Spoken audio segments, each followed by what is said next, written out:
Baik, Assalamualaikum warahmatullahi wabarakatuh. Halo sahabat Bawaslu, kembali lagi bersama podcast Bawaslu Kota Pariaman. Ruang bincang yang membahas terkait demokrasi, pemilu dan pemilihan di Kota Pariaman. Baik, pada episode kali ini kita akan membahas terkait masalah pengawasan partisipatif, yang mana pengawasan partisipatif merupakan salah satu kunci keberhasilan dalam mewujudkan pemilu yang jujur, adil dan bermartabat. Dengan keterlibatan masyarakat dalam mengawasi jalannya demokrasi, maka proses pemilu lebih transparan, akuntabel, dan jauh dari kecurangan. Nah, baru-baru ini Bawaslu meluncing adanya pendidikan pengawasan partisipatif. Apa dan bagaimana pendidikan pengawasan partisipatif tersebut? Kita akan bahas bersama narasumber kita yang sudah hadir. Teristimewa perdana hadir di Bawaslu Kota Pariaman, yaitu Bapak Fadlul Hanif. Halo, apa kabar Bapak? Sehat. Ya, Bapak Fadlul Hanif merupakan Kepala Bagian Pengawasan Bawaslu di Provinsi Sumatera Barat. Baik Pak, langsung saja ke pertanyaannya Pak ya. Menurut Bapak, apa sih yang melatar belakangi hadirnya pendidikan pengawasan partisipatif dan seberapa penting pendidikan pengawasan partisipatif dalam penyelenggaraan demokrasi di Indonesia? Baik, makasih Ica. Jadi soal pengawasan partisipatif ini seberapa penting, kita bisa melihat ini dari beberapa aspek, saya. Pertama, kita melihat dari sisi Bawaslu. Soal pengawasan pemilu ini, memang secara institusi kelembagaan ini menjadi tugas Bawaslu dalam mengawasi pemilu. Akan tetapi, tentu ini tidak bisa dilakukan oleh Bawaslu secara sendirian dalam konteks lembaga pengawas pemilu. Bawaslu memiliki keterbatasan, misalnya soal sumber daya manusia yang ikut hadir dalam melaksanakan pengawasan pemilu. Kalaulah kita pakai cara pandang ini, maka ini adalah perspektifnya Bawaslu perlu melibatkan masyarakat. Kalau kita mau melihat lebih jauh, bahwa pemilu ini kan milik bersama. Pemilu ini adalah hak, ya, hak warga negara untuk menyampaikan suaranya dan berhak untuk mendapatkan pemimpin-pemimpin yang mengisi di pemerintahan itu, ya, orang-orang yang memang sesuai dengan aspirasi masyarakat. Oleh karena itu, karena pemilu ini adalah hak, maka keterlibatan masyarakat untuk mendapatkan pemilu yang baik itu tumbuh dan perlu disadarkan bagi masyarakat dengan aktivitas pengawasan partisipatif ini. Misal masyarakat melihat sebuah pelanggaran. Kalau masyarakat itu pernah kita informasikan soal hal-hal apa saja yang dilarang dalam pemilu, bagaimana cara melaporkan pelanggaran, maka dia akan datang ke Bawaslu untuk menyampaikan itu atau menyampaikan pada masyarakat ini hal-hal yang tidak boleh untuk dilakukan. Oleh karena itu, maka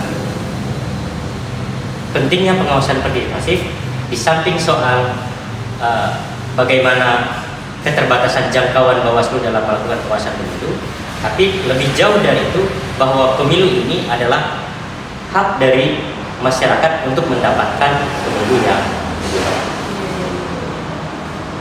Jadi perlu kita pastikan bahwasanya pemilu itu adalah hak warga negara gitu ya Pak ya, bukan hak dari Bawaslu atau lembaga tertentu. Ya, kerja-kerja pemilu ini kan kerja yang tidak hanya tuntas dilaksanakan oleh Bawaslu semata, maka perlu keterlibatan banyak masyarakat di dalam mensukseskan penyelenggaraan pemilu.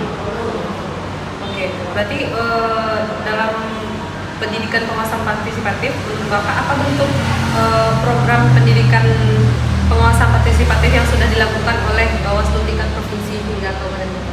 Oke, jadi gini, di tahun ini, kemarin, ini program dari Bawaslu RI. Nah, sebagaimana untuk diketahui bahwa pendidikan pengawasan partisipatif ini menjadi program prioritas nasional.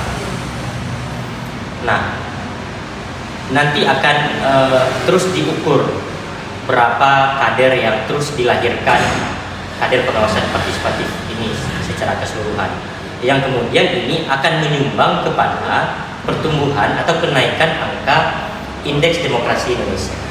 Jadi dia menjadi program nasional. Kemudian setelah itu, melalui Bawaslu RI kemarin, Bawaslu Provinsi juga ikut melaksanakan kegiatan yang namanya P2P, Pendidikan Pengawasan Partisipatif, dengan melibatkan salah satunya yaitu kader-kader yang ada di Kota Pariaman. Di dalam kegiatan P2P tersebut diberikan materi-materi yang relate tentang kepemiluan. Misal kita beri contoh soal mekanisme penanganan pelanggaran, mekanisme sengketa, kemudian juga dibekali dengan bagaimana cara mengembangkan komunitas dan jaringan. Karena kader-kader yang ikut dalam P2P ini bukan mereka yang sembarangan hadir. Mereka adalah orang-orang pilihan yang kita minta, Bawaslu minta untuk hadir, diberikan tentang ilmu kepemiluan dengan harapan juga mengembangkan atau menularkan aktivitas-aktivitas pengawasan partisipatif di komunitas mereka masing-masing. Maka dalam kegiatan kemarin, peserta P2P ini membuat sebuah rumusan tindak lanjut atas aktivitas P2P ini, kader pengawasan partisipatif, pasca mereka dilatih di Bawaslu. Nah, apa yang hadir dilaksanakan oleh Kota Pariaman ini saat podcast ini dibuat, mengundang peserta P2P melaksanakan MOU Bawaslu dengan salah satu komunitas pendidikan pengawasan partisipatif di Kota Pariaman. Ini adalah bentuk dari komitmen Bawaslu dalam melaksanakan pendidikan pengawasan partisipatif, dan sangat membuka kemungkinan juga di kabupaten kota lain juga membuka kerjasama yang seperti ini. Jadi pendidikan pengawasan partisipatif ini nantinya akan melahirkan kader-kader yang dapat membantu Bawaslu dalam mengawasi jalannya proses demokrasi. Gitu. Ya, betul. Tagline-nya adalah berfungsi dan bergerak. Berfungsi dan bergerak. Jadi kader yang hadir pada saat ini sudah betul-betul mereka yang paham soal pengawasan partisipatif, mereka berfungsi dan bergerak untuk melakukan pengawasan partisipatif. Baik Pak, kemudian untuk menjalankan sebuah program, apalagi yang menyangkut dengan masyarakat, tentunya tidak mudah dan memiliki beberapa dinamika gitu ya Pak ya. Menurut Bapak, apa tantangan terbesar yang dihadapi Bawaslu dalam hal mengajak masyarakat ikut berpartisipasi secara aktif dalam mengawal demokrasi? Ya. Sekarang kita berada pada masa non-tahapan pemilu ya. Nah, tantangannya adalah ketika kita berada pada masa non-tahapan ini, persepsi dan kesadaran masyarakat terutama menganggap pemilu itu hanya soal datang ke TPS, memilih kepala daerah, memilih presiden wakil presiden, ataupun memilih calon anggota legislatif. Sehingga di masa sekarang ini mereka menganggap, masyarakat berpandangan bahwa tidak ada aktivitas kepemiluan.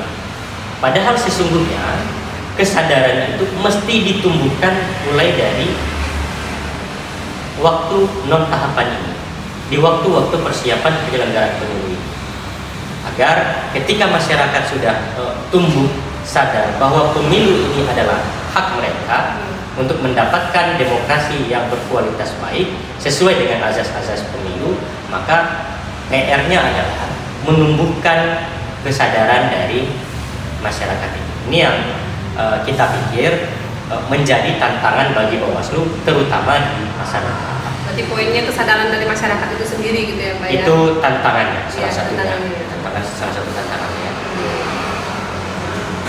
Kemudian dalam untuk kolaborasi nih Pak, adakah bentuk kolaborasi Bawaslu dengan lembaga seperti pendidikan, media atau komunitas lainnya dalam mengembangkan pengawasan partisipatif?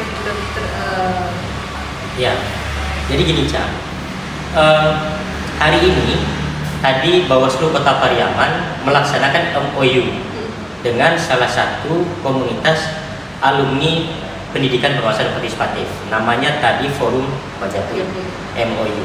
Ini adalah salah satu bentuk kerjasama yang kita harapkan tidak hanya ada nanti di Kota Pariaman, tapi di kota-kota lain ada forum pengawas pendidikan pengawasan partisipatif itu juga bekerjasama dengan Bawaslu-nya. Di samping itu, Bawaslu juga punya aktivitas lainnya. Misal kalau kita berpandu kepada aktivitas pengawasan partisipatif itu banyak macamnya, seperti misal ada hak pengawasan, ya kan? Kemudian ada KKN tematik, ya, ada banyak program-program.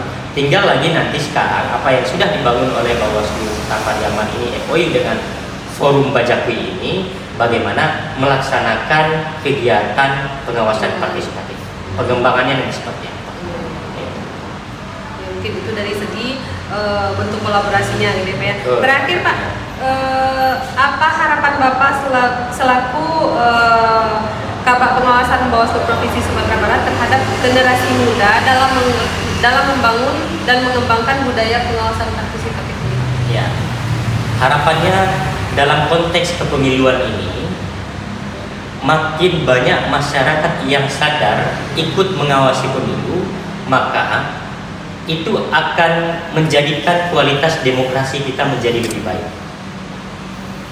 Secara nasional sudah ditargetkan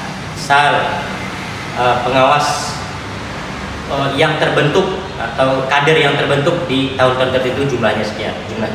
Ada target-target yang sudah ditetapkan oleh pemerintah soal terbentuknya kader pengawasan partisipatif.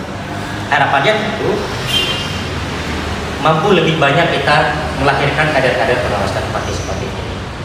Itu yang pertama, soal jumlah. Kemudian yang kedua, kita juga berbicara soal kualitas dan keberlanjutan terhadap kader-kader yang sudah kita latih ini. Betul-betul kader-kader yang sudah dilatih ini betul-betul memiliki jiwa kesukarelawanan. Mereka hadir melaksanakan aktivitas, mengembangkan komunitas-komunitasnya di tempat mereka masing-masing dengan menularkan soal ilmu-ilmu tentang kepemiluan. Nah, jikalau soal kualitasnya juga bertambah banyak, kualitasnya bagus, insya Allah kita meyakini bahwa kualitas demokrasi kita makin membaik ke depan. Kita berharap juga bersama-sama ya Pak ya untuk kedepannya agar kesadaran masyarakat akan pentingnya pengawasan partisipatif dalam mengawal demokrasi ini semakin meningkat ya. Baik, terima kasih Bapak. Ya, baik, itu tadi bincang-bincang kita bersama narasumber kita dari Bawaslu Provinsi Sumatera Barat, Bapak Fadul Hanif selaku Kabak Pengawasan ya Pak ya. Semoga diskusi kita tadi dapat menambah wawasan dan pengetahuan kita terhadap pentingnya pengawasan partisipatif ini. Demikian acara podcast Bawaslu Kota Pariaman ini. Mohon maaf apabila ada salah kata. Kami akhiri dengan wassalamualaikum warahmatullahi wabarakatuh. Waalaikumsalam warahmatullahi wabarakatuh. Terima kasih.